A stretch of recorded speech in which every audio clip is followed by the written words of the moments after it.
The body came with a egg, a fried egg on the mouth. Everyone knows what it means to be a doctor, a lawyer, or a teacher. In this series, we spotlight unique profiles with untypical jobs you've probably never heard of to tell us what they do and how they got here. In a truth or dare format, each profile will draw question cards from the deck and attempt to answer hard truths about their profession. For every question that they cannot answer, they will have to perform a surprise dare as an alternative. Hi, I'm Sarah Ang. I'm an embalmer. I embalm dead for a living.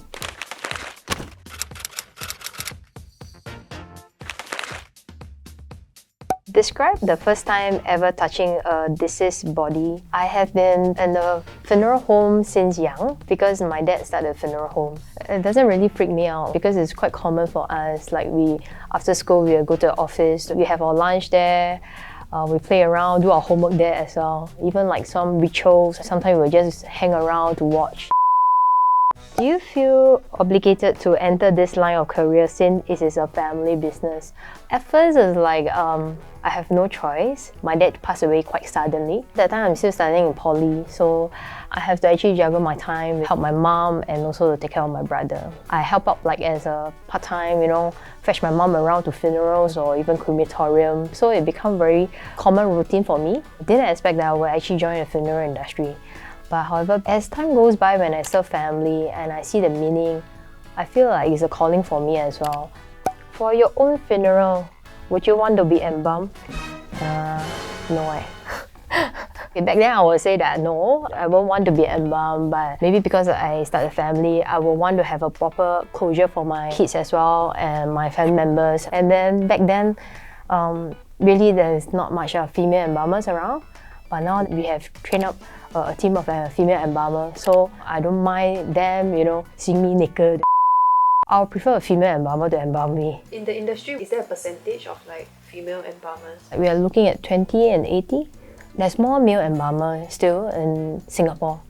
What is the most interesting item you found on a body? The body came with a egg, a fried egg on the mouth. Back then I was still amateur. When I saw it, I was like, what should I do with the egg?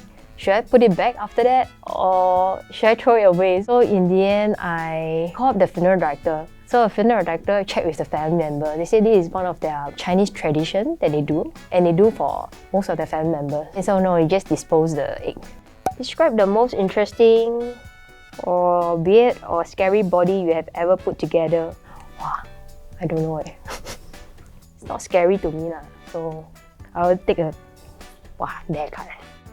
Call a family member and tell them you want to pursue something else. Really? I need to call? Wow, who can I call? Elson my husband He won't believe one. Okay, I call Nicole.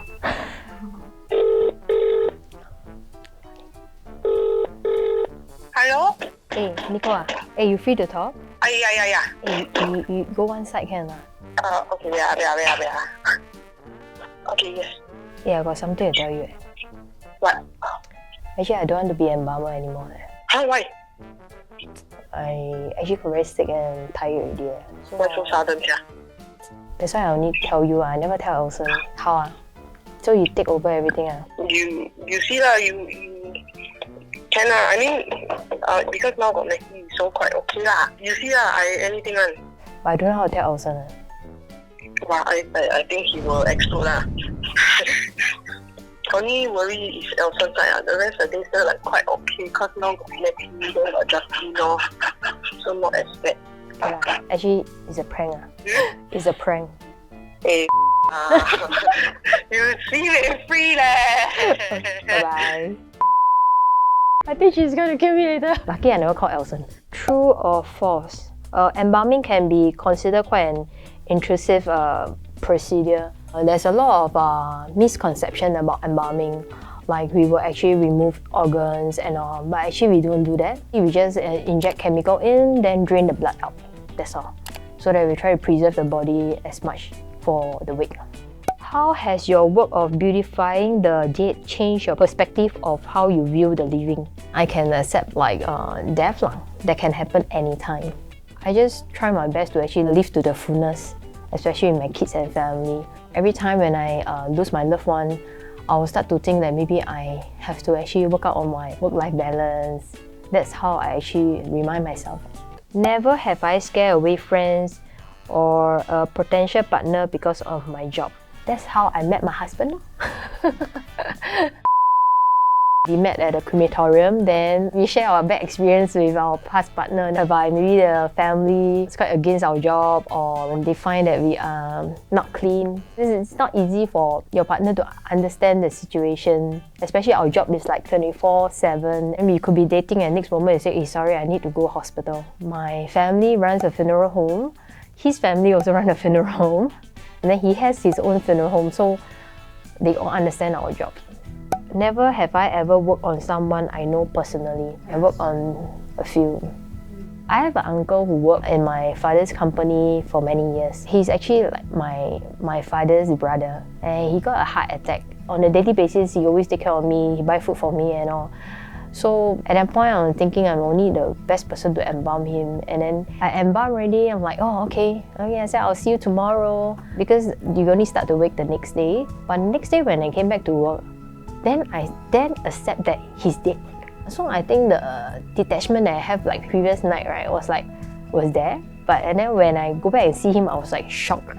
Till today, I feel that I still cannot accept like he's gone, right? Maybe about 4 years already. Because I'm taught not to have any much attachment, it is better for our mental health. And it's always like we will only break down after the whole thing, then we start to feel like, oh, like, hey, this is someone that I know. Never have I ever rejected a client. Never really reject. Wow. Oh. Demonstrate how you would usually massage the bodies. We don't really do a lot of massage. We do massage only to actually let the chemical flow better, especially for example like fingers and all, like on the tip.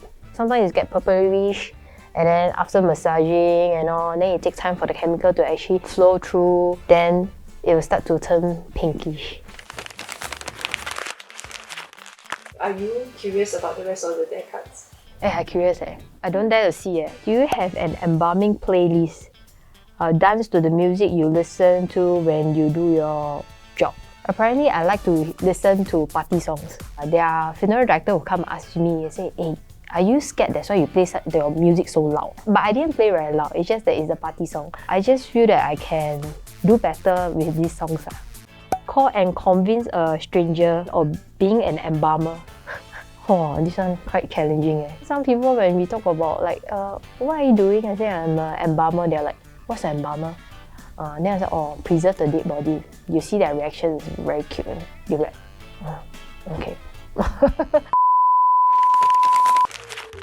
What would you say to anyone who's curious or want to explore entering like this job? We get a lot of people who actually throw their resume in to actually want to be an embalmer. Sometimes I actually spend like some time to talk to them because I need to let them understand the job scope and the time and work commitment that we have.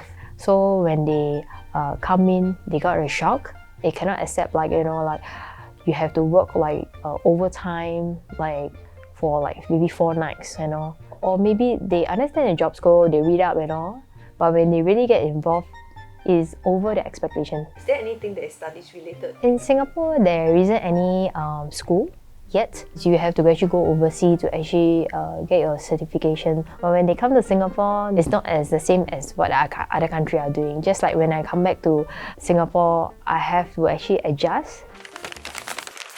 If you have come to the end of this episode, please like, share and subscribe this channel. Thank you for watching.